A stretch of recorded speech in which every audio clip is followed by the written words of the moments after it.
দেখেই বোঝা যাচ্ছিল খেলাটি হচ্ছে ইংল্যান্ডের মাঠে। সুইং হচ্ছিল বল, একের পর এক বল ব্যাটের ধার ঘেঁষে বেরিয়ে যাচ্ছিল। চারপাশে ছিল প্রচুর চাপ ও কঠিন পরিস্থিতি, কিন্তু যশস্বী জয়সওয়াল থামেননি। ইংল্যান্ডের মাটিতে নিজের প্রথম টেস্টেই 100 রান।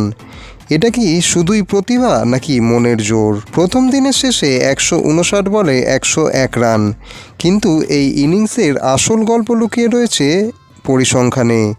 16টি চার আর একটি ছক্কা, মানে 17 বলে 70 রান, আর বাকি 142 বলে মাত্র 31।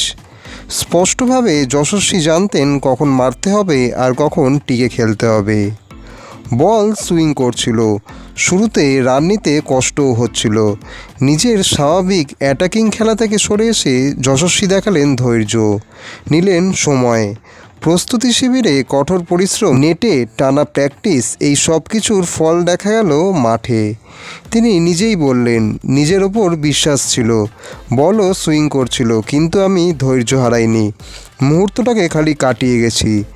এমনটাই বলে গেছেন তিনি দিনের শেষে। পায়ের টান সত্ত্বেও তিনি খেলেছেন 100 রানের ইনিংস। প্রথম টেস্টেই ইংল্যান্ডের মাটিতে সেঞ্চুরি করে যশস্বী কি ভারতীয় ক্রিকেটের ভবিষ্যৎ থিওরি বদলে দিচ্ছেন? বন্ধুরা, আপনাদের কি মনে হয়? কমেন্টে অবশ্যই আপনাদের মতামত জানান।